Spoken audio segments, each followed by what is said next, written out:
So this is a major initiative that we're embarking on. So as you guys all heard talking in the past, I think Pac-Rim in 2018 is going to develop pivotal year. We're going to have a lot of things happening. One of the things is to have our capacity to expand and to increase. Project management is a key thing. So we've been doing this for years. We know that a success of the project is really hinged on the project manager. Clients look for project managers, the staff look for project managers.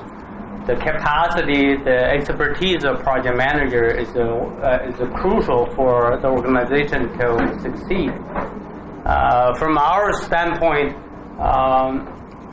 we want to make sure all the project managers is going to step up and be able to take on the future growth opportunities. Right now, I'm just talking from my perspective, right? I'm still very much involved with the project, although it's not on a daily basis, but I'm very much involved. My hope is that I will not be involved, so I can more thinking about the bigger picture and the strategic outlook of the firm to allow more growth opportunities to take place. So this effort is going to help us to get there, hopefully. I don't want to spend too much time, but I do want to make a couple of points. One point is that the question is, why do we need to do this, right? Some of us have been doing it for years, 20, 30 years. I already know this. Why do you need to teach me something I already know? My answer to that is that we need to be curious. We need to learn, continue learning some of the things. We also have to recognize individually our capacity is limited, no matter how good you are. Some of us have a different level of experience, have a different set of skill sets. Right now, at this particular juncture, I think we collectively have a lot to offer from a project management standpoint. Rick is the pro who's going to do the discussion today. I've been doing for years. So, KT has been for many years, Marwan many years, and those are some senior guys have been for many years. Some of us are a little bit younger in terms of how we do this thing. So we want to be able to share that experience and learn from it. The second thing is that we want to do well. In order for us to do well, we want to have the motivation to get ourselves into that particular level of expertise. Hopefully we can get there, right? Today, Rick is going to get us started. We have a long session that we're going to talk about in terms of from month to month what topics we're going to cover, and then we'll kind of flow from there. Okay. Yeah, thanks. All right, good. Thank you, Peter. So, first of all, this is good to have everybody here. I've done this a number of times. I've been fortunate enough to be part of a group that facilitated some of the learning of project management, but I only got to that point because I'd taken a lot of classes myself. I've sat in this setting myself many times. Even when I thought I knew a lot, I was still able to learn new tricks. And I think as this series unfolds over the next few months, whether you're experienced or not, there will be things unique to Pac-Rim, especially when we get into financial stuff and people start digging in deeper, where we're going to look for consistency of actions, and hopefully we all get better from that. So that's really why we're doing this. Is there's twofold is what I see. One is the simple one that says improve our performance, because we can always do better, and we have a group of people who are focused on always improving and doing better. And then the second thing is, Peter didn't really say it in these words, but it's really an investment back in our people so that we create better opportunities for them, because the more things you learn, the more you get to do, the more Peter can do in other places, and it also provides opportunities for those people who are supporting you to step up and do some of the things you're doing. So it's sort of a domino effect. And so before we start and really get rolling on this thing, I wanted to do a couple of things. One, because I think it's important. This is not just today. This is going to be every month through July. So that's a pretty big time commitment. And I could say it's kind of like when I was coaching a Little League team. You know, if the Little League team didn't come with enthusiasm and want to practice correctly and attend, at one point I said, you know what? Here's a schedule. We're not practicing anymore. I'll see you at the game. Because I'm not leaving work early and I'm not investing any more of my time if you're not into it. So I think we all have to recognize that everyone's investing their own time in this.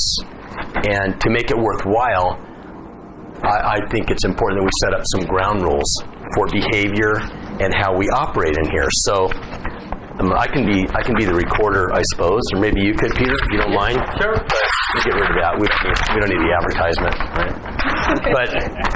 But so, and I'm sure many of you, if not all of you, have been in meetings where ground rules were established for how we're going to operate as we go forward. So let me give an example. I'll throw one or two out, and then you guys can take it from there with some input. So one I would say is start on time.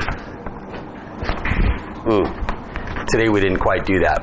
As much my fault and others, because we should have had set up. We should have rounded everybody up at 1:45. We didn't do that. And does 5 minutes matter? Maybe not, but it's all part of that project management and applying some level of discipline. So starting on time, I would say, is something. Another one would be when somebody has the floor and they have a question, don't interrupt them. Let them finish their thought and go from there. So I'll do that as a little kickstart and then see if any of you have things to add. Wow. Yeah. Is somebody going to be taking time? For the entire meeting? Or just for the sections, you have like a timekeeper? Today is less critical, but in general we'll probably be more focused on the time because we have ample time to cover what we're doing today. So it's a little looser today, but yeah. Is that a ground rule though? No, that's something that usually... Yeah. So my job is going to be to try to keep us on what we're doing. So does anybody have a ground rule? Here, I have one. Oh, go ahead. Go ahead and just say it. When you turn phones off, obviously on silent, but... My thought? I left my phone in the other room. I had it in here and I went, no, put it away. So I would say phones don't need to be in here unless ahead of the meeting you say, I'm expecting a really important call from this client, and if that happens, I have to leave the room to take it. Is everybody good with that? Because we all get enough of that at home, right? Yeah, so, any others? I would say ask questions. There's some opportunity time. Let's just be engaged in interactive participation. Participation, yeah. I know you all have things running through your head. I'll throw a couple more out and see what you think. How about there are no bad questions? Somebody asks a question, you know the answer, we don't need to go. I mean, people are here to learn, and so, as Peter pointed out, we all have different levels of experience. Give examples of certain things that discussing to make it more experience. So share examples. Okay. Elaborate with examples. So when you're making a point, make a point with some beef in it, right? I don't want to give you my whole list, but I'll prompt because I know that you all know these things. How about just respect each other and share your knowledge? Whatever you know that you can offer to somebody else in here, maybe that ties into what you're saying too, Marwan.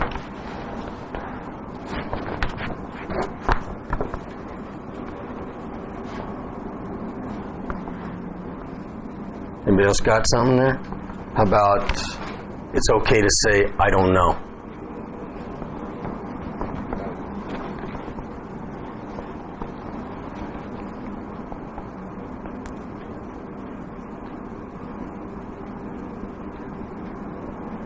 Okay, it's not about ego. Maybe that's where it could be added. It's not about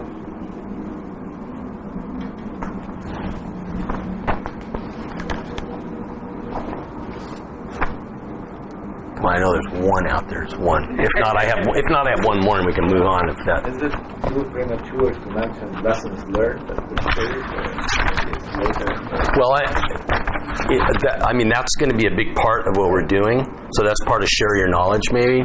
But for this, I was thinking about ground rules for how we're going to behave and interact in here. So that when you show up, you know I'm supposed to be on time. I got to turn my phone off, and etc. It's less about the material itself. So the last thing I would say is come prepared to learn.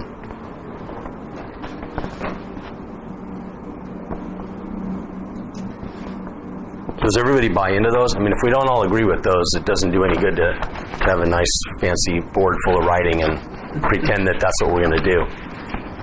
Yeah, I think this is a very important. This is the whole essence of what we're doing. We're putting together the time and the efforts.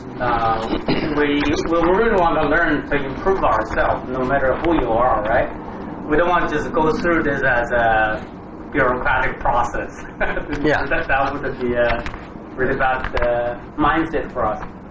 We get into here, we want to have a positive mindset to learn something. You know, we're not gonna we're not gonna learn everything that's been talked about. You will learn 10%, 20%, 50%. That'll be super. Ah, darn! I was shooting higher. You should higher. Maybe I should take it up. I'm just kidding. What about using this as a basis to continue to learn outside of this class after these are done?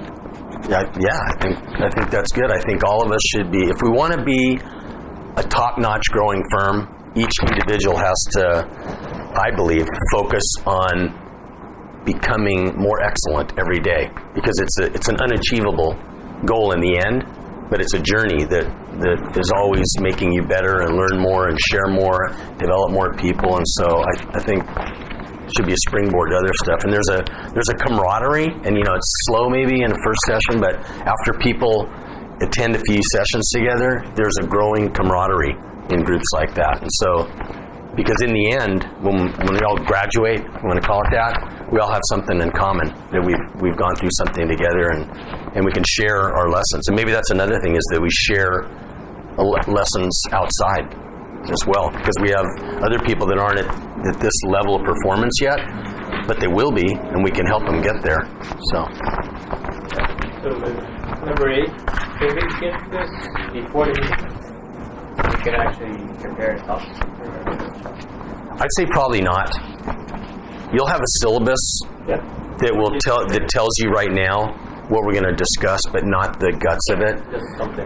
Because if we have a particular way we want to put it across, maybe we don't want people like thinking they're going to study and have their own ideas about how that might work. Not that we don't want to hear those ideas in the context of the session, but if there's a certain way that Peter wants everybody to understand financial, probably don't want everybody digging in trying to figure out their own approach. But yeah, the syllabus which you have right now in that notebook for the entire program, subject to change, of course, based on what we learn. And Are we going to take these notes home, or are we going to collect them afterwards? You have to take the ownership. I don't want to collect it, do you? Because I know we're going to continue, so. Yeah. You'll keep populating it, and there's pages in there for notes too, I think. Right, Sylvia? Yeah. So, okay, we're ready to move on a little bit? Where's my arrow? Okay, so here's where we're starting is, you know. Oh, you want to get a picture of that? Okay. For posterity. Okay, so, you know, what is project management? Everybody has an idea about what project management is and what makes projects successful and how do you know if you did it well or not? And how do you, to your point, how do you document and share lessons learned? So rather than try to answer all these things right now, here's the first thing you want to do to get everybody to participate is I want to break everybody up just for 5 minutes into 2 groups. Okay, and so we can, for the first one, we can just split it half and half. Stuart, you can decide which half you go. And then you can select a chairperson, or a recorder and a spokesperson for your group. Take 5 minutes and in those 2 groups, make your list of what you think project management is. And then after, say, 5 minutes or so, then we'll freeze and we'll have each group come back and go through the things that they noted and maybe some background of the dialogue that led to those things. So, Okay, great. ready to roll? Yeah. To make a note. So this is a safe place for us to learn. Okay, just like the project we have, we didn't invite the clients for a reason. We want to be a safe place people can open up. So don't be concerned about what we said, and this is within the group. So don't feel you have to be restraining yourself in terms of voicing your opinion. Okay, so that means rise. It's good to stand anyway, and split to the 2 boards, and you guys can. There's markers there, or there was, wherever they went. Yep, yeah, Mark. They need 2 there, yeah. And then you can just amongst yourselves note some things that you think. What is project management? So we have to ask those questions? Not specifically, just on this list, talk about what you think project management is and maybe the elements of project management. There's no right or wrong. It's just a good starting point to get everybody engaged a little.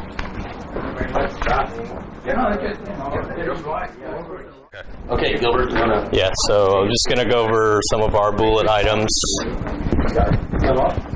Yeah, we turned it Let's on. move this over. Thanks.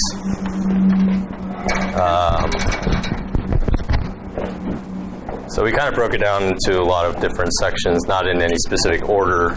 But our first was, to answer the question of what is a project manager. One is knowing the key components of the projects, which include scope, schedule, budget, resources, and kind of the administration part, and also knowing who the stakeholders are. Our second bullet item was orchestrate and move the project process forward. 3, client relation management.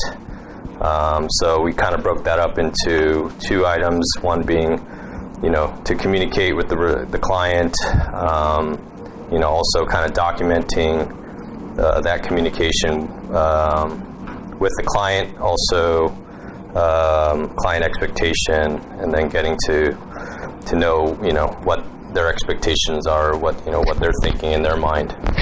Another component we broke it up into was to manage risks. So, a few of the risks within a project are missing deadlines, overrunning the budget, overextending some of the, liability, maybe the overextending expertise can kind of be also that. And then also just, surprising the client or making the client unhappy. And then number 5 here, we say to deliver on time. This is kind of just to respond to what makes a project successful.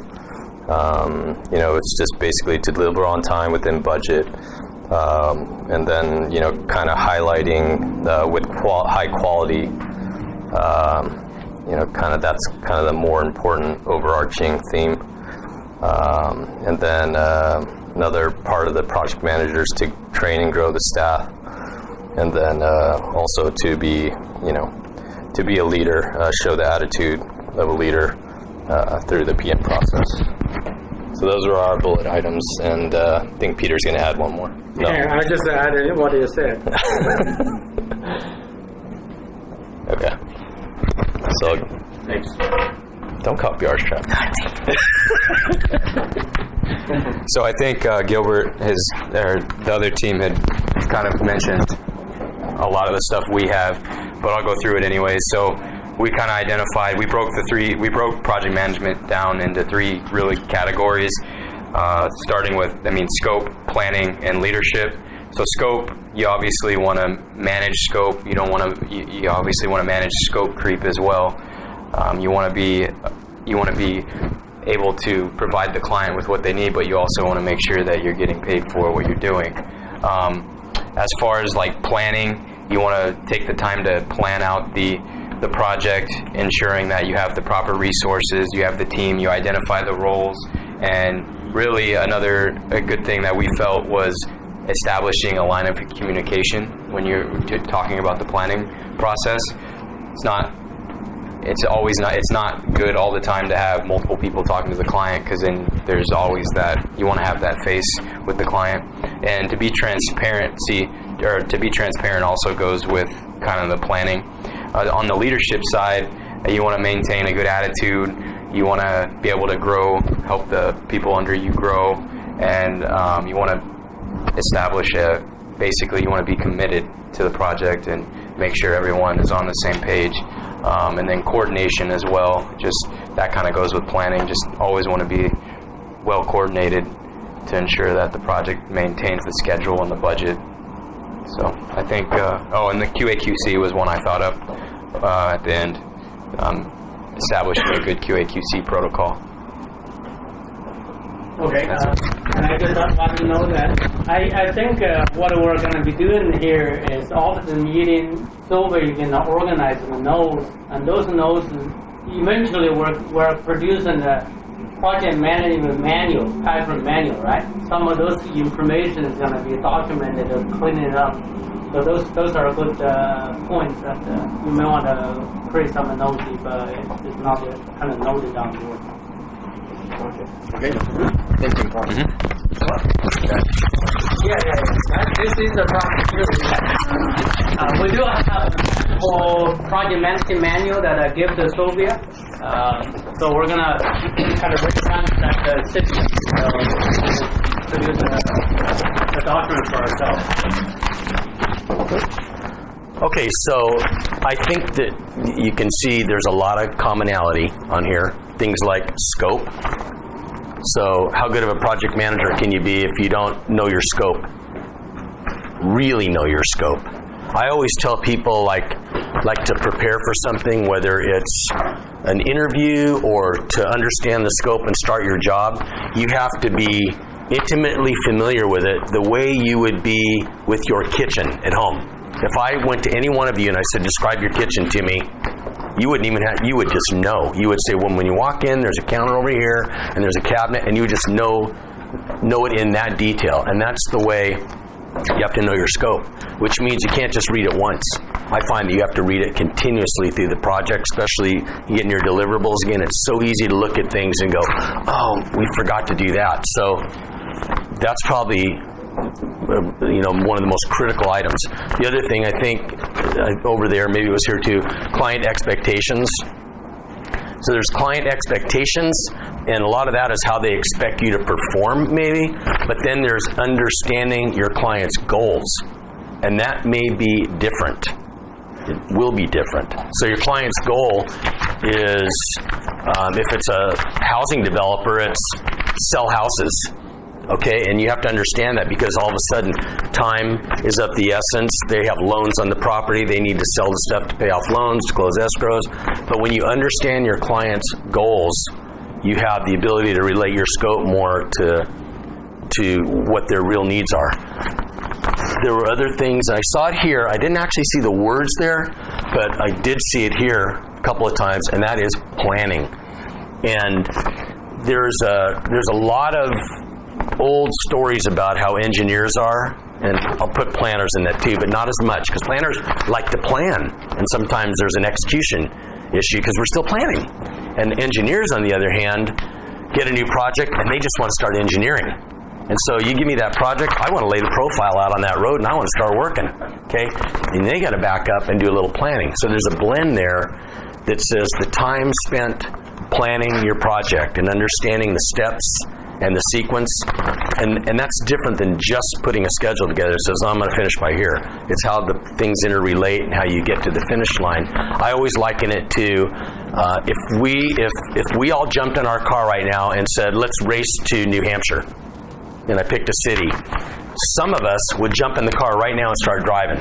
And then nowadays you'd probably start putting something in your phone so it could guide you there, but that'd be cheating. But a lot of people, it's like, engineers want to engineer, they drive, take off. Others might say, you know what, I'm going to take a half hour here and I'm going to chart the course.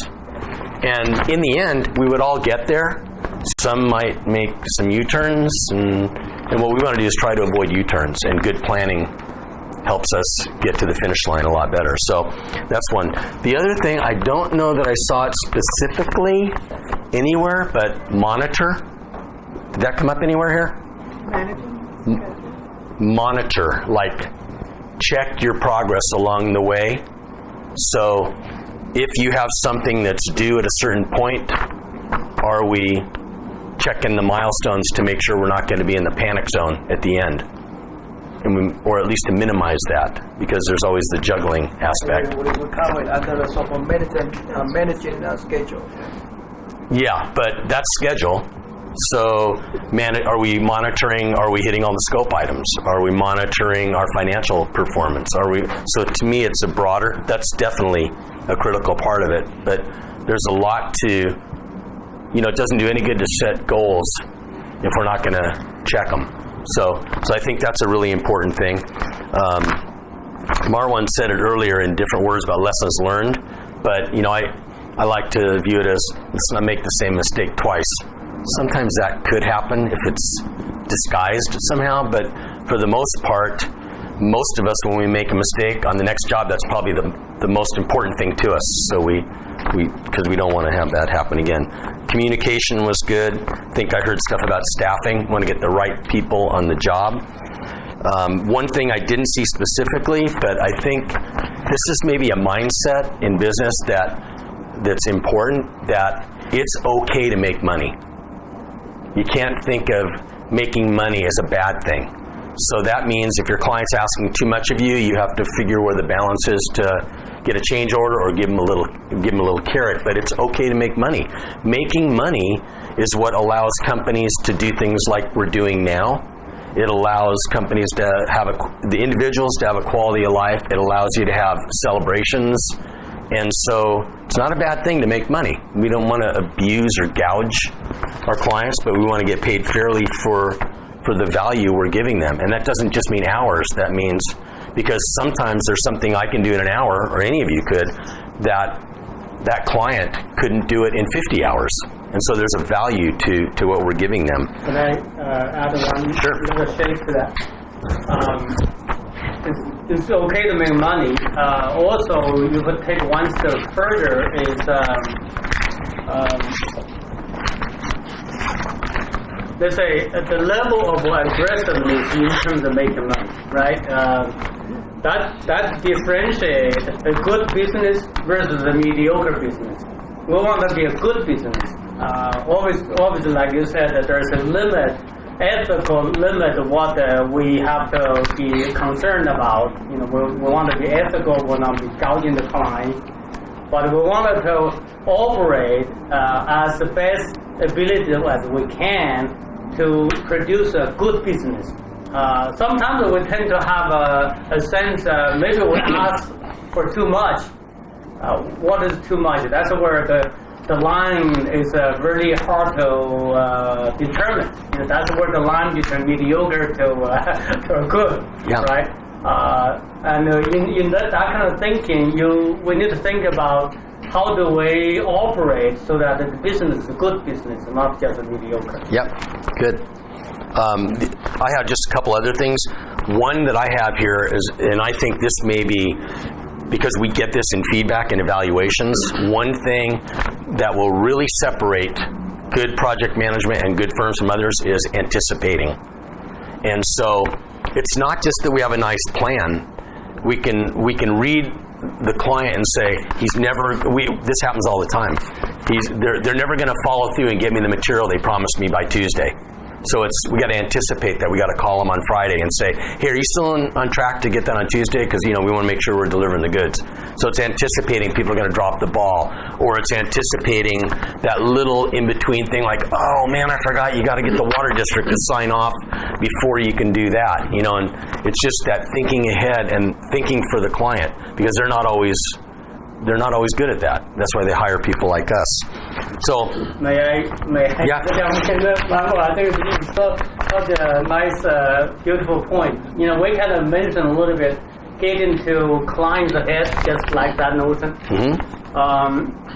There's a difference between getting the work done and getting the work done and let client know about it. Or getting the client to know about it before he thought about it.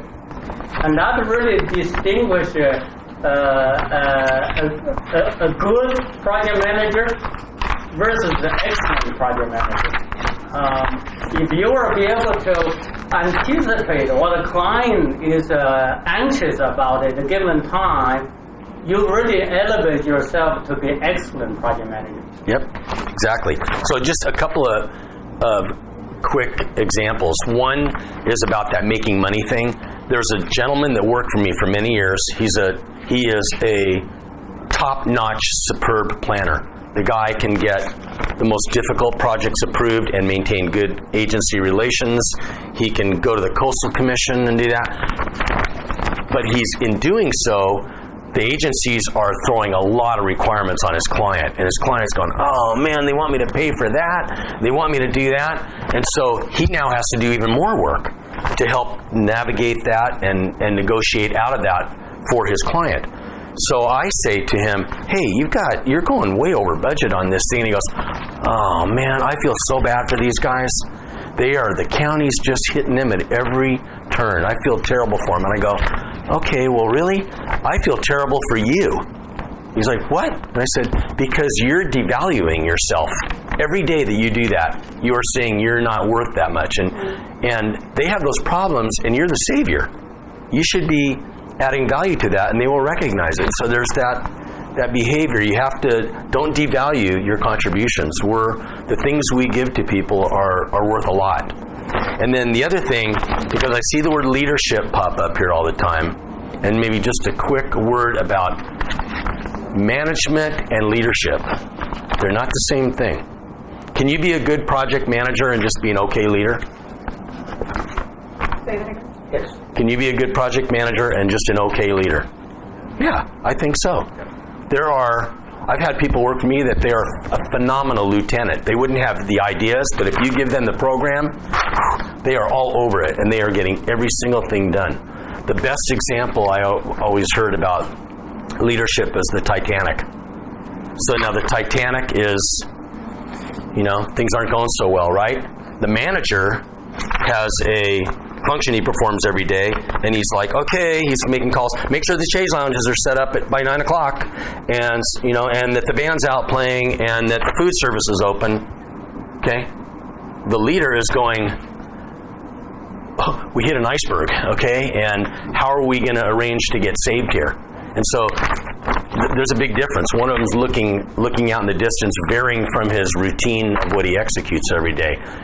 This course, I'll call it, is focused on project management, but I'm glad leadership is there, because team leadership is a big part of that. And so whether we develop leadership vision for the company in the context of this is probably less important at this point than providing that leadership to our team. I think you guys had something, or maybe both did, about engaging your staff and training your staff. Maybe it was down there. Leader as a PM, but I think that aspect of leadership is critical here. Understanding how to bring your people along and giving them a path. But there is a difference between leadership and vision and execution of projects. And so our main focus is project execution. So we can finally get off that slide. Okay, so Rick, yeah. The good example, another one is Steve Jobs. Okay, he was a fantastic leader, but he was the worst project managers within Apple's corporation. Yeah. Okay. Probably too. Okay. Yeah. Right. So you can see, difference. Yeah, that's a good example. So goals and objectives, this is, what are we trying to do here? Peter talked a little bit about this in the beginning. We want to improve our performance as a company. We want to give opportunities to our employees. We want to learn more about the business of engineering. So it's not just project, but that project affects the business. And so the more we know about that, there's a definite connection there. We talked about client expectations and the team, and I would broaden that to our sub-consultants too, because that can be more challenging than our own people, because they're not sitting here in the building as part of our organization. So, I think the business of engineering is an interesting topic. So what is the business of engineering? And these are some of the things that come to mind that I think you've mentioned most: managing the scope and the budget and the schedule. And I shouldn't just say manage, I probably should say establishing those things as well, and then managing and monitoring them. Quality products, proposals, but these two things here that they'll be in a later course, and you can see that in that syllabus there, Marco. Those are things that will take everybody to another level when you really start getting your hands in more to how your actions and your team's actions affect the overall health of the company. And I think right now everybody's doing a really good job without even digging in that deep on a lot of that stuff. And so to the extent that you get more knowledgeable about it, it'll be easier to even be more successful. So does anybody else have any thoughts on the business of engineering? Does everybody understand, like, risk management is about tackling tough projects? It's about bad clauses in agreements, insurance clauses and other things of that nature that we'll get into in more detail, but there's a lot more than just what's in front of us on our plans and our documents. Any comment on that at all, Peter? Yeah. Let me just say something about that. Risk management. A lot of times when we're going through the process, risk started to creep into the process without us knowing about it. I think it's a particular learned skill. I have to emphasize it's a learned skill to be able to sense and recognize the risk that is in front of you. Sometimes we just blew it right through without knowing this is a big risk, or this is a big change order, or this is going to get us in trouble. We don't even kind of thinking through kind of those contexts. It really takes some good training like this course to be able to insert some vocabularies in our head, insert some of the mindset, as we execute it. Right. Any questions on any of this? With risk management, you also, like, on the proposal side, no-go type deal? Like, what's the risk of going after this? Because go, no-go, that in itself is a whole process. So we're going to have a session down the road about business development and things like that. But a go, no-go could be, are we even capable of doing this project? Is this project underfunded? So, and we might make a choice to do it because we want to create a relationship. Is this client have a tendency to litigate? What's their history? Do they pay their bills reasonably well? So all those things have to do with managing risk that would fit into go, no go. And we'll cover that more, but yeah. I think the go, no go mostly depends on as I said, your duty of winning the project. Yeah, exactly. It's about weighing that investment and can you get a return on it. If it costs you $50,000 to win a $60,000 job, it's probably not a good move, So, okay, any other questions or anything on that? The last slide, the previous slide. I think very important, right? What I identified and through working in many major corporations, many of their so-called project managers, they forget about the goal the end goal. What is your end goal want to have? But they focus on the so-called processing. They forget about the end result, is based on what you plan for. And then they keep changing the end goal. Then it's not a good business.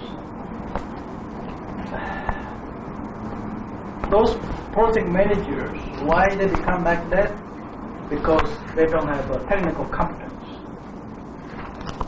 And I think that the project managers, the prerequisite, qualification got to be a good technical competence. So you don't just, doing the processing, okay? Normally like QC, QA is becoming processing, and a lot of things become processing. And I don't call them, project management. I call them chemical engineering, all right? You are becoming a processing only, all right? You got to know that, okay, if you process, to the next step, or the second step, you got to know is any impact at all to your performance. And that, I always, like to do that. As a project manager, you are able to see what the outcome 2 steps ahead of your team. They're very critical. Excellent points.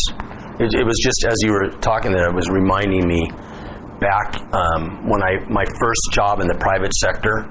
I'd worked for a city for 5 years, so I hadn't really had that heavy taste of responsibility with, that has consequences. Working for the city, if you mess something up, somebody's around you to fix it. And my mentor, a guy named Bob Sanford, he was trying to explain to me what project management is. And I said, well, you're going to do this, going to do that. And I made a list of things. And I've got a nice list that I made from, I could try to find it and share with everybody because I think there's some good things in there. But in the end, he said, here, let me make it really easy for you. The project manager is totally responsible for everything. Okay. But then he said, and what goes with that is the project manager is king or queen, right? They're the ones who call the shots on the project. Unless you get into a bind where there's an issue of, does our company want to do this? And we have to engage Peter, someone to say, is this something we want to do? But in terms of execution, you have to think of yourself as in charge and call on the shots. And if you're not sure, at least making recommendations, not, what do I do? I think it's important to think things through and have an idea about what you would do. So, but it gets easy to get stirred up in there and forget and then in the end, it's like, wait a minute, I didn't want that. I wanted a piece of cardboard, not paper. So any other questions on the business of engineering? Again, this is what are the things that we're going to be looking into as this course goes forward. What are we going to be doing? And Sylvia's working on developing some reports that down the road will help us monitor these things easier and give you a better handle on where your projects stand each month. So business development is not part of business of engineering. Our project is that's a good point, because that is a big part of the business is winning work. You're right. So we do have that though covered in a future session, but that's an excellent point. Business development and there's marketing and there's business development. There's a little difference between those things, but we'll cover that more. But it's good to raise that. So here's sort of the look ahead of what we're doing. Right now, we're scheduled for the first Friday of each month. And in your notebook, there is a syllabus that we've juggled around the order of those things a few times. And right now, we feel like it's a good order. That doesn't mean if we got 2 or 3 months down the road and we're going, wow, it seems like this has become a higher need, that we couldn't make an adjustment there, or if you guys had suggestions about that. So you can see the topics. And the other thing is we're very open to other topics, either blending them in with something or introducing a new topic, because there may be things that you're running up against that are not covered in that syllabus that you would want to have some extra coaching on. And so, as I said, and this is really important. I know today's a kickoff, but as we go forward, the more interaction, the better. Because when you put out your samples or examples of what happened to you or what you experienced on a project, somebody else will benefit from that. And then sharing things, I've always heard the best way to learn something is teach it or talk about it. And so, just like for me, standing here right now and putting these things together, it's a great refresher, and it gets you, kind of pulls you back on track. It's easy to drift in the heat of battle every day, with clients and deadlines and all that. And so I think that's going to be a really important thing for us to do. So we have more stuff to do. Do you guys want to take a restroom break for a few minutes, or take 5 or keep going? Everybody good? All right, we'll keep going. So, before you get in it, let me just note for Sylvia. Yeah. So this presentation, the notes you made is going to be the history of the evolution of course, right? That's what I'm thinking. Also, maybe before the next session, give a few blank pages or a whole punch, so people can easily make a note. Right now, we're kind of making it separate. I think we did that. Yeah. So the reason why I do that. Oh yeah, I'm sorry. Peter, this was called anticipation, right? Right, Sylvia? Good. I want to know so that's what I did. Yeah. Never mind. The topic of understanding client expectations. Yes. Oh, understanding client expectations? Okay. We'll go back and we'll make sure that's introduced, if you maybe note that. We may have that in the detail, but I'm not sure. So that idea about a break wasn't the worst idea I've had today. Number 5 and number 3 is looks like same. Yeah. No, they're different sentences. Very important. Yeah, they are almost exactly the same. Okay, so didn't we have a prize for whoever caught that? No, it's a mistake. Good catch. Obviously, Stuart is a good quality control guy. Okay, so that's where we left off. Again, KT made a point that there's 2 things here, and we're kind of intermingling them a little. One is project management, which is more of process, actions. The other is project manager. That's an individual who's executing things. For where we are today, we're kind of intermingling the 2. As you see, I think we can say for today that the project manager is the person who's executing the project management for simplistic persons. You want to add anything to that, KT? So long as people understand the difference between these 2, it helps you to learn a lot from Greek, the project management. Yeah, right. The project manager, there are different kind of categories. Okay, that we might discuss later. And we might move more into that because then that starts having to do with personal actions you take to do things and stuff like that. But for now, we're trying to understand a process. Exactly, and also when I build up in my career, they are big corporations allow employees to be excellent in 2 things. One is on the management side, one is on the technical side. Right? So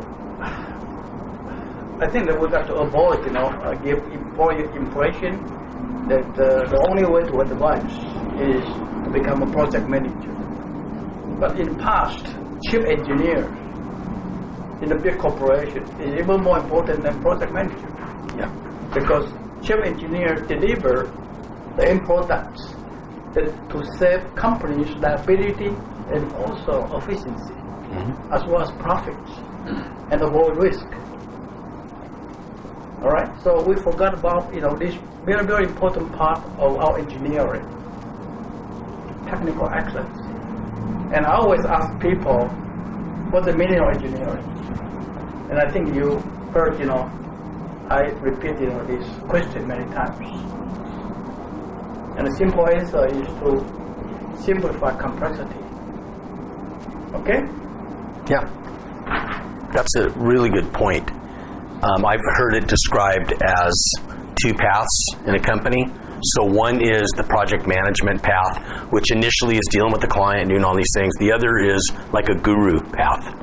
You want to be the absolute expert in something, and you can climb, that's the technical side.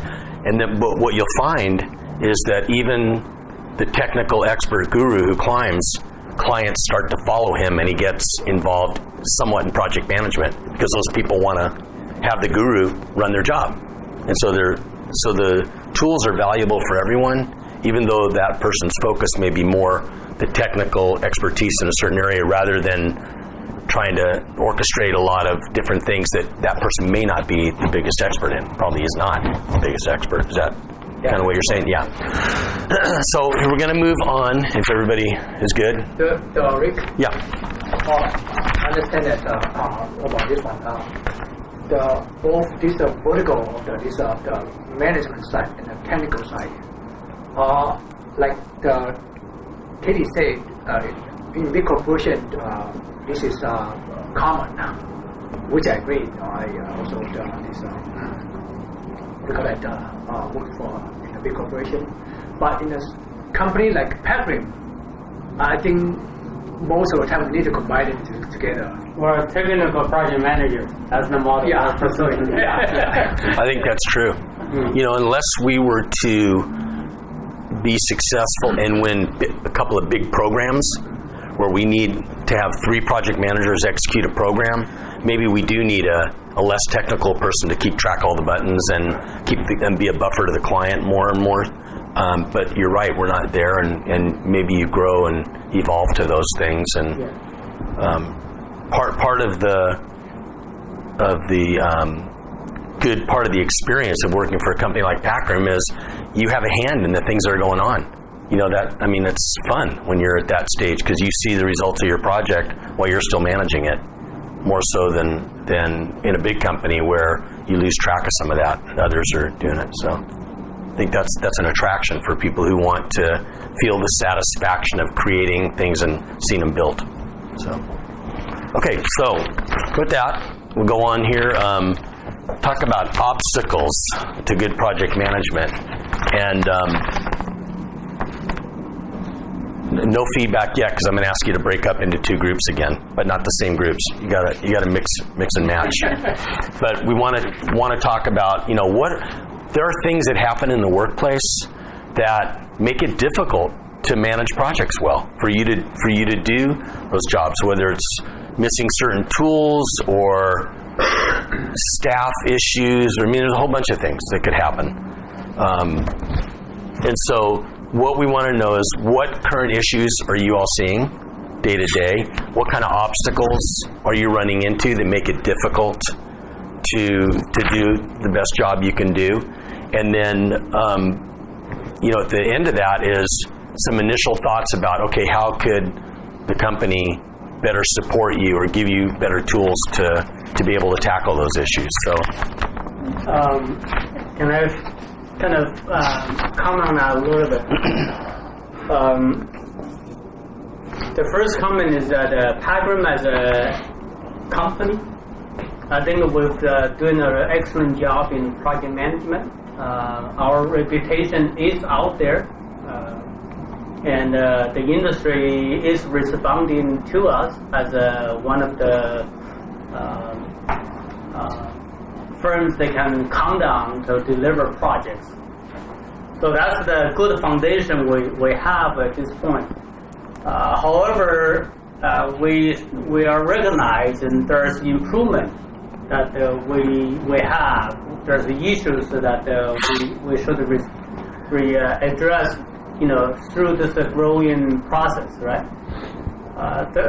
So I think that we'll put ourselves in the proper bearings, probably. When we talk about, hey, what's the current issue also, we're not saying that we don't do anything right. That's not the message we want to get out there. But in the context of this, I think all of that is absolutely true. We're getting more and more well-known and respected. But when we start talking about your ability to do things, those issues may be unique to you that we don't even know about. Maybe nobody around knows. And so you should feel comfortable. This is, as Peter said, the safe place where if we can start to identify those things, we can improve even things that might be a small annoyance, but it happens all the time. So, you know, and we want to improve on that. So let's break up again, and we'll go through the same exercise. Select your recorder and your spokesperson don't have to be the same person, but it's up to you guys. All right, so obstacles of good project management. We have broken down the obstacles, and we found a lot of common grounds between obstacles and issues. So we started with the current issues, such as resource is a common current issue. If we have shortage of staff, if there is a large turnover of staff on a project, so they keep changing. Also, the technical competency of the resource on the project that you manage, if there is lack of that, it could impact the project, and it's one of the current issues. If we have bad clients, those can be categorized as a major issue on a project. So if some of the clients, they don't have the experience on these projects, it could be a great hurdle in managing a project, because you have to educate, and if they don't know how things happen, they can blame left and right. So that's a major issue. Some of the clients don't have the good attitude on the project, and some of them are a little abrasive on the way they deal with with the engineers, with the PM. That could be also a negative thing, and it's one of the issues. If you don't get the feedback from the client in a timely manner, that could impact the project management and the schedule and so on and so forth. Which takes us down to the mismanagement of schedule. So if they are not aware of the schedule and the milestones of the schedule, then there will be delays, and that could impact the project itself. So one of the obstacles is also the project politics. So I think this could apply on municipal projects, if I am not mistaken, Katie. Like if a project has some issues within the city council, and it's getting delayed by getting funding or getting signatures or stuff like that, or some are in favor, some are against, so that could be an obstacle on the project, and it could be a stop and go, during the project itself. So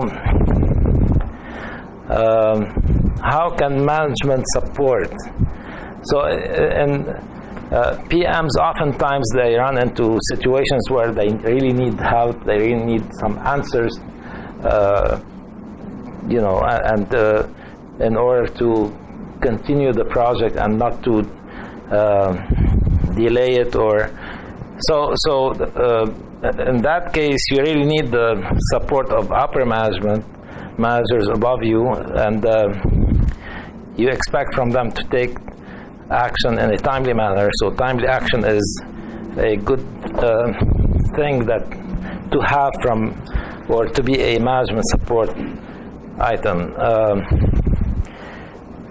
So the best thing to have a good management support is to have a good communication with upper management. So if there is transparency, if there is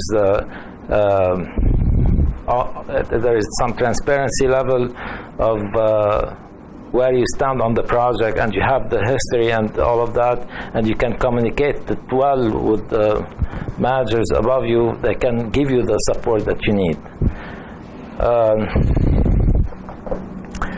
So the risk management is something that can be provided by the management support of the managers above you. So once they anticipate what the risks are, those could be good tools for the management of a project. So obstacles to good project management. You started listing. Can you blur that thing and make sure it's on? It's on.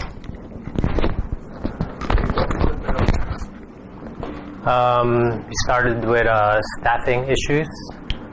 Sometimes you have too much staff. Sometimes you have too little staff, so you have to manage that. Employee retention is part of that. That can be an obstacle. And client communication, sometimes the client doesn't get back to you right away or at all. Client misunderstanding of scope, which is same as scope creep. Something that's not in your scope and you didn't budget for, sometimes the client asks for. Pool of expertise. Sometimes you don't have the expertise within the company to address what the client's asking for. Technical training, a lot of times, like right now, there's a lot of young engineers that may not have the technical training. And then name recognition, this has to do with when you're dealing with clients, or even when you're marketing, they might not recognize your company. I think there's another Pacific Rim in San Diego. One of our team says, and sometimes the clients confuse us with them. Budget management, that's a big part of good project management, or obstacles to good project management. Sometimes you don't have enough budget. You have to somehow figure it out. Staff motivation, that's always an issue. Sometimes you have staff that's just not motivated to work on the projects that they're working on. And then financial awareness is, well, I guess that's, I think that lumps in with transparency. When we're talking to clients, when we're marketing, or it's good to share or with a client that how well your company is doing. And then project feedback, when we're performing on projects. A lot of times I guess we don't know how well we did in the project. Good feedback would be good. And then sometimes there's lack of management tools or software, and that can be an issue. Team division, when we're communicating with clients, it's good to share that we have a roadway team, or like a division of expertise, or a drainage team, or site design team. And then project management ownership. Sometimes PMs may not own the project, so it goes along with the motivation and owning the project and really being involved in it. That's it. Okay, that's really good job, very insightful. I made a couple of notes on this myself, and I think I was sort of trying to separate things. So, some of it was tools. And tools could be things like that were noted here, financial reports, management tools. I could say those are even hard tools, computers, things like that could be in that category. I was surprised, Travis, you didn't have, because it's over with now, internet connection. Because until this last week, we were having a really rough time with internet, but now Roy's got us all taken care of in a new space with good speed. So there's the tool thing. There's people. So people is, again, the same things you guys noticed. Resources here, staffing there, retention. You could even go more specific and you could say people in these categories. Like I need a mid-level such and such engineer or planner, or I need administrative support, or, we have like our business development outside of Roy, we have someone who's entry level, who's still learning that, and so that doesn't allow you to run full speed right out of the chute. So things like that. So tools, people on our side, client. You guys had some great stuff here on client. I don't know any clients that have lack of experience or bad attitude, though. I don't recall meeting one, but I have to think hard. There could be a few dozen, maybe, but that's important. And then, This is being recorded. Yeah, I know. You're not sharing it outside, though, right? So, but I think that's a real issue. And clients asking for things that are unreasonable, I'm going to tie that into schedule a lot of times. You would get calls and say, we got to have that by Monday.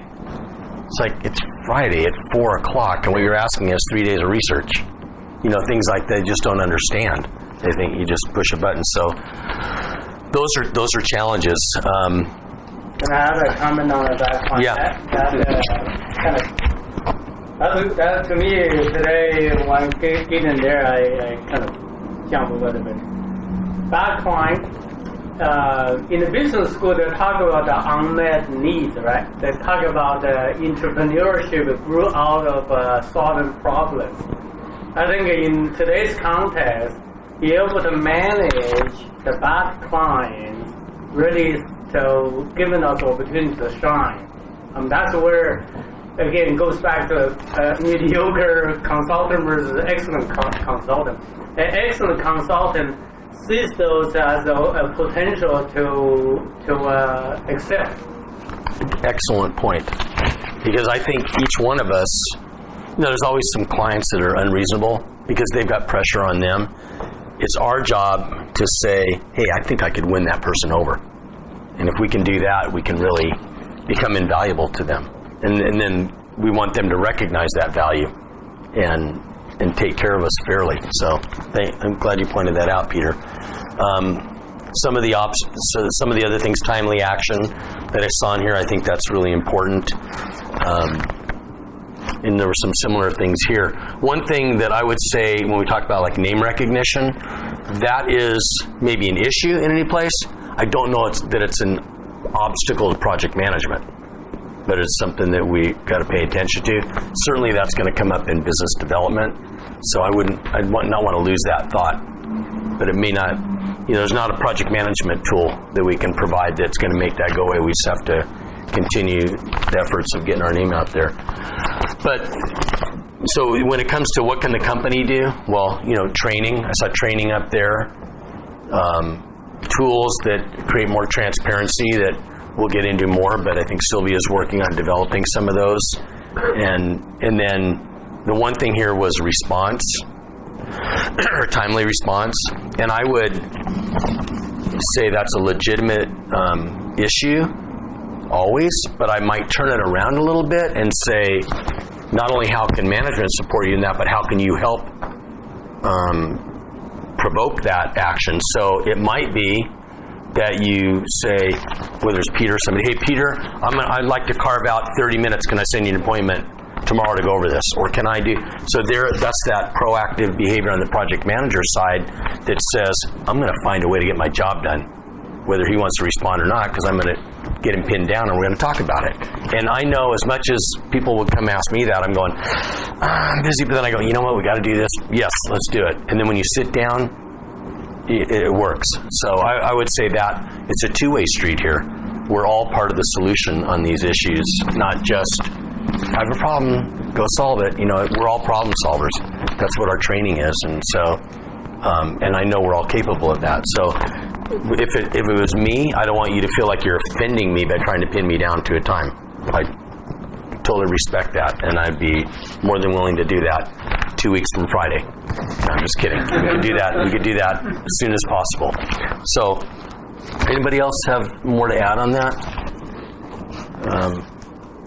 The pool of expertise and staffing and retention, those, I don't know that I've ever worked anywhere, been anywhere, sat in a session like this where those things don't show up, because retention is so vital to our business. The expense of finding a replacement, of, even if they are experienced, of assimilating them into how things are done, it's a lot, and so we take a backward step when that happens. So the things we can do to retain people, we have to focus on, and a lot of it has to do with just paying attention to people, and whether you know the financial impacts of their work, as you mentioned earlier, that we can't tell them how they're doing. I think we can tell them that, hey, you know what?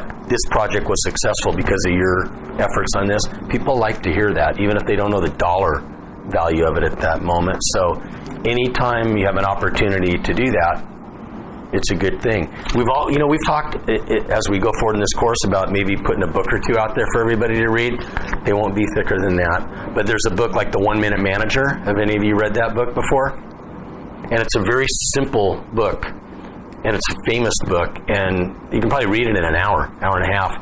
And it's about praising people and reprimanding people. And when somebody does something right, you praise them. And the idea is, they like that. They might do that again. And when they do something wrong, it's not that you beat them up, but the reprimand, it would be, hey, you know, when right away, can't let 5 days go by. You got to go, hey, I noticed this and that, and it would be better if we did it this way. Okay. And then they feel the value of being paid attention to. So we might put some reading out there like that. Maybe that's our yeah. You know the book, I'm sure. Yeah. And hopefully you don't have to be a voracious reader to, commit seriously 60 to 90 minutes. That whole book's it's very thin, but like I said, famous. So I think this is great, and this helps validate, I think, the syllabus that we put in there. And we'll have to go back and double check and make sure there aren't any holes. And certainly if you think of more things, Sylvia's going to compile this and get this data back to everybody so you have in your notebook. And when you look through that, if you, I should have said that, those are the things we want to bring up so we can still cover them and get some value out of that. But speaking of value, getting value out of stuff, one of the things that we get value out of is learning from others and sharing experiences. So we're going to take a few minutes now and get maybe some anecdotal stories about project management. Peter, do you want to kick that off, or you or KT? Yeah, so give Peter the floor, and he can maybe share an experience that you can get a little value, or at least see the relevance of this training to. Okay, my story, my experience. So in the context of this class, right, I would say I'm like everybody else. I'm trained as an engineer. I practice as an engineer. All of this, I call all of this like a softer skill of our business. Nobody taught me that. Nobody really teach me, not in the class. So what I did, most of our colleagues, you learn it as you go. You learn it as you go. So the point is that it's a learned skill. It really is. I mean, we're doing this to give us a more organized forum to do that. But it is a skill that you have to acquire. Some people are more naturally quicker learn this. Some people are slower learning this. Depends on your personal situation. But we can all learn it. I learned several harder ways. I remember when I was working at TOLN, I was at the project engineer level. I just kind of working under the project manager in the project, all of that.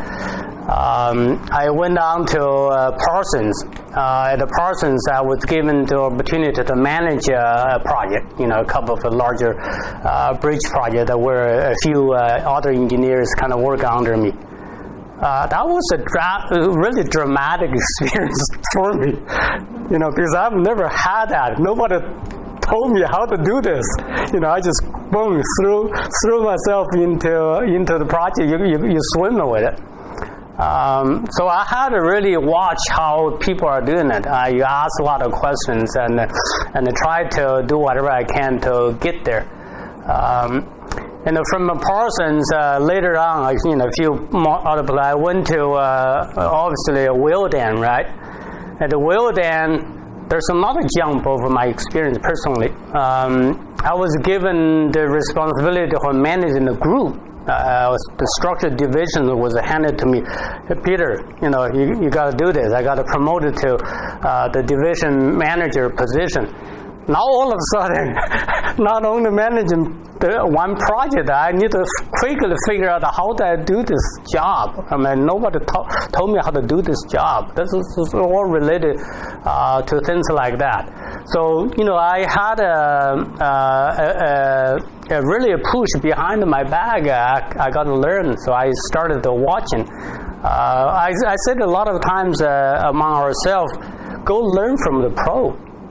It's not far. It's not like miles away. It's around you. Watch those guys how they do. In our organization, we have pros here. I consider myself a pro nowadays in this kind of stuff. You heard Rick talk. We're pro. We're like an industry upper level expertise, so you can learn. Another thing that I had my experience is in terms of expertise. I was trained like a bridge engineer, as you all know, right? In the trench, I was doing the bridge design all of my career. But early on, I sensed myself, in order to grow my career, I cannot just be a bridge engineer. I have to diversify myself.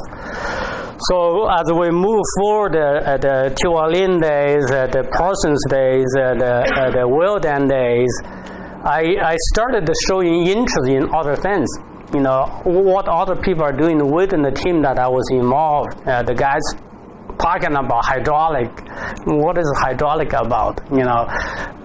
Grading. What is grading about? Right away. What is right away about? I started paying attention. I started picking it up. When the opportunity arises, I make sure I capture that. I still remember today how my technical expertise elevated myself is through the project that Roy knows, the Miles Avenue project. That's a bridge replacement project over the Whitewater River in Indian Wells. And that is the project, it's about $10 million construction, pretty sizable project. And because it's largely a bridge job, right? And because I was kind of ready, in terms of project management, in terms of understanding the relationship between different disciplines. So I was given the opportunity to serve as a project manager. So I helped city, kind of go through from initial funding process, and then did CEQA environmental process, and all the way take through the construction and the construction management.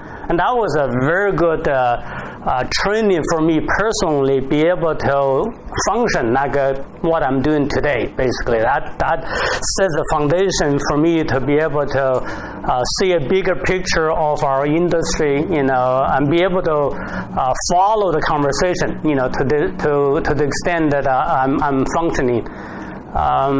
And being a bridge engineer, if you work with a lot of bridge engineers in the industry, they really don't really understand what's outside the bridge design. And that's kind of the pitfall for some of our colleagues not to be able to improve their career. what is my point? My point is that those things are learned. I share with experience that you can learn. I mean, people gonna be in the future audience, and you can learn those things. The next piece is a story of a specific project. Let me just identify one that Ben and I are working on right now, the Terminal Island-wide project, right? If I talk to a little bit older project, it's kind of a little bit hard for people to get their hands on. But this is a project you guys all heard. We are in it. We're still in it, right? This is a project for Port of Long Beach, obviously.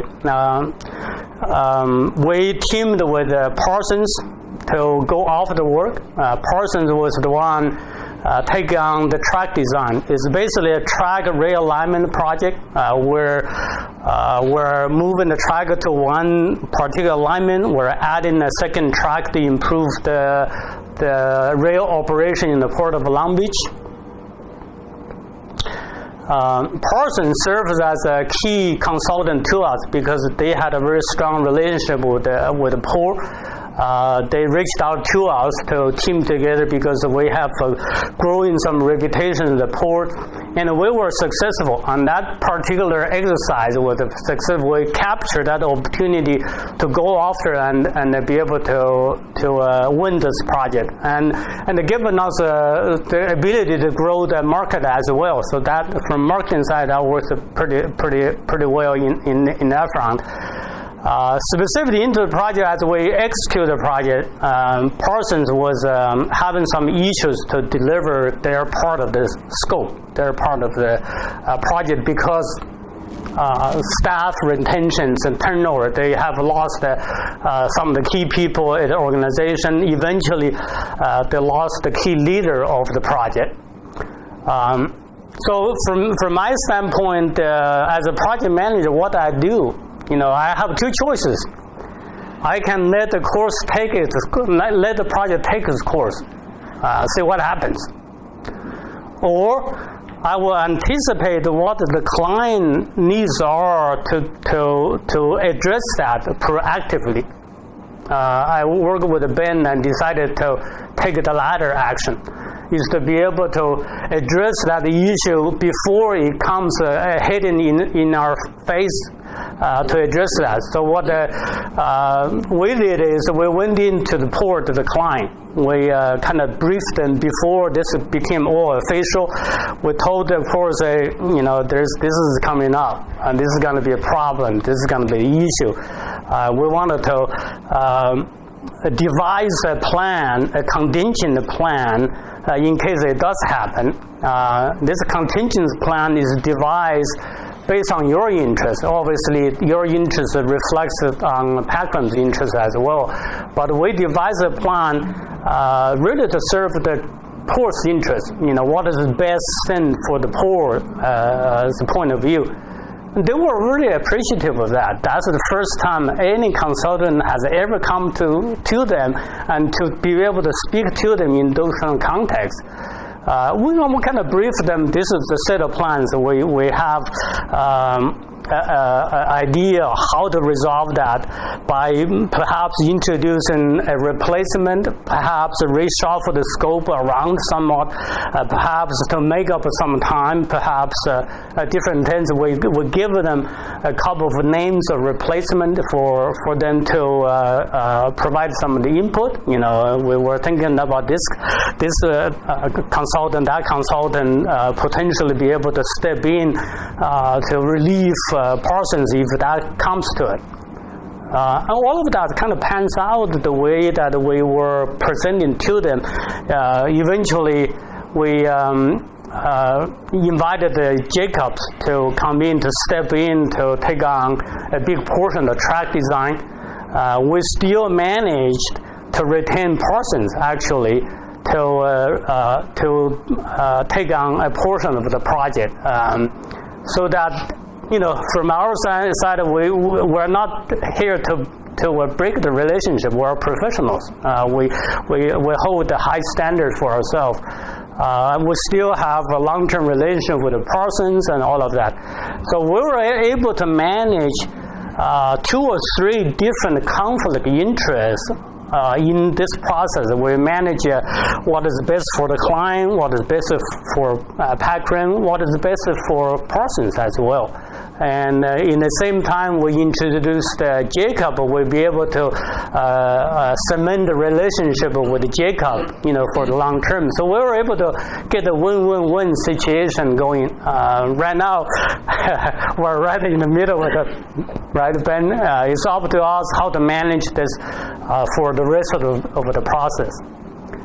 So I guess my story here is just to conclude is that in order to serve as a project manager well, we got to be able to think more in a broader sense, be able to think holistically, be able to act proactively, be able to put the interest of the whole ownership, project ownership out front. You can't be passive. If being a project manager, you're passive, you wait for things to happen to you, is too late. That's not going to work. So being a project manager, you gotta be able to forecast, be able to anticipate, be able to have a little sense of entrepreneurship in your blood in order to function properly. But I want to just elaborate on something you kind of said. It had to do with these are skills that can be learned. And I'll go back to that same mentor of mine, Bob Sanford, years ago. He used to always tell me, when you're trying to develop a project manager, he'd say, take someone with you and let them see you in action. And so, Travis, I think we've done that a lot. Travis has been to a lot of meetings with me at the Navy. And now he can go in there and he kind of knows the drill because he's seen this thing happen. And so that's one of the best ways. We can do all this training here we want. That's a good foundation. But when you go in and you see how we speak to the client, how we sometimes finesse them a little bit, then that you really get all these things the dots all connect. The other thing that I learned over the years, and we get a lot of work where the schedule is determined by the client and there's your schedule, and we're trying to negotiate changing it. But oftentimes, client doesn't really have a schedule. They're just, here's the scope of work. And so one of the things I've done as a project manager is I've offered, hey, let me put a schedule together and show you what our work looks like before they can even put a date on us. And then we're controlling some of the time. And you learn little tricks about upfront research and investigation. And I made that 3 times as long as it needs to be in case I can't start everything else on time. So there's a lot of little things you can do. But when a client gets a schedule, wow, they see a value and a work effort in there. So, and then in the end, when you miss that schedule, you have only yourself to blame, not the client. So, but there's these little proactive things you can do, and as you yourself want to learn stuff, if time permits, try to tag along to a meeting with someone, or where you're that person where you can do it, bring somebody else with you and let them start learning those things from you. There's a lot more. Yeah, go ahead. In your experience with the client not having a schedule, is that a specific tier of clients, or is it all across the board? It's all across the board. Look, in their documents and their game plan, they've got something they need at a certain point. We may not be the end of the line, though. It could be construction afterwards, or all these other things. So if we can control our part, we might be able to get it to a comfortable place for us, and they can still make theirs. So it's just when that opportunity presents itself, I try to seize it and take advantage of that. So you already beat me to the next slide. See? So with that, I mean, this is session 1. Anybody have any questions or about what we covered, or comments or ideas going forward that would help? And as I said, if you formulate those over the next days, those could certainly be shared back to Sylvia so that we can record them all. But other than that, I appreciate everybody's participation today and diligence, and I can already feel over the 2 hours everybody getting more engaged in what's going on here, and I think it's going to improve as we go forward. So, Peter? Well, I'd like to thank you very much for it. Also, I wanted to pose a question to all of us to think about. The question is this: we're doing this, right? We wanted to really enhance our capacity for the organization as a whole, also for individuals as well. The thing that I've been thinking about is this: what happened in 2018 if company scored a $10 million project, just one project itself, right? Are we as an organization, how do we respond to it? Yes. Right? that's what gives me responsibility. Yeah. That's better. Right?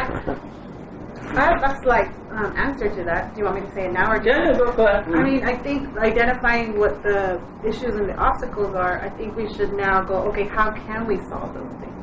Like we anticipate. So how we can outline these and then just have an answer to that. Because obviously, as you said, that these are commonalities that happen everywhere. And so that's my first take at it. I'm sorry. No, go ahead. It's a $10 billion project in fees, obviously.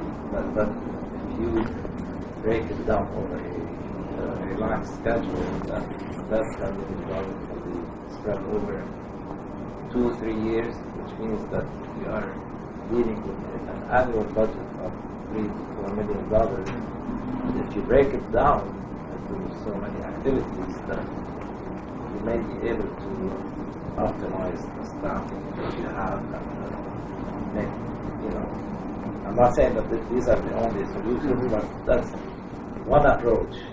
And that way you are breaking down the problem and you are reducing its volume as opposed to just dealing with that $10 million budget, and you are basically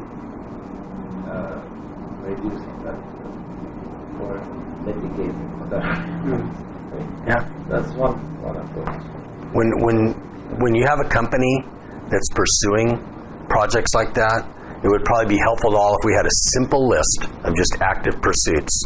No big spreadsheet, because the more we know about what we're competing for or what we're after, the more excitement we can generate when we're talking to a prospective employee. We can talk about the things we're doing already, and we're in the hunt on these things, and that is what people are attracted when they come to work. They're attracted to the people they meet, but they're also largely attracted to the opportunities and the excitement of the projects they're going to work on. And beyond that, the other things that have to do with benefits and compensation, usually those things can be worked out. They are not the number one obstacle. If everything else is right, you can work through that. And so, I would say we should start that process now, but obviously we probably have to have a couple of partnerships in there too. That's right. But when you do a partnership, then you want to try to make it reciprocal when the other guy has something come up. So I can kind of speak to that. I mean, coming over to Patrick, the first thing that was appealing to me was being able to join the Packard team with the projects, with the Navy contract, and obviously working with Rick and Peter and Roy. I mean, those were the things that attracted me to joining Packard. So all the other stuff, that was an afterthought. So being able to identify certain things that you're working on, I think having a plan of action to be able to attract potential employees, that's something that should be. Yeah. So the way I see it, this process, kind of pushed us to the place where we can take on those kind of challenges. It's a really difficult process in terms of getting there, but that's how we get there, individually and collectively. I mean, it's a learning process. You got to smooth the machine. You got to do all those tools that we have to do. It's a process that we have to work through. Any other questions?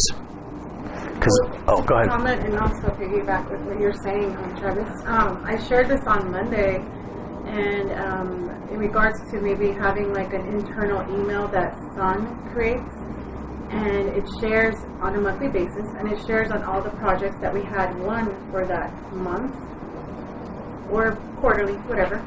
And that pursuing, and that it gives like the dollar value of what the agencies are.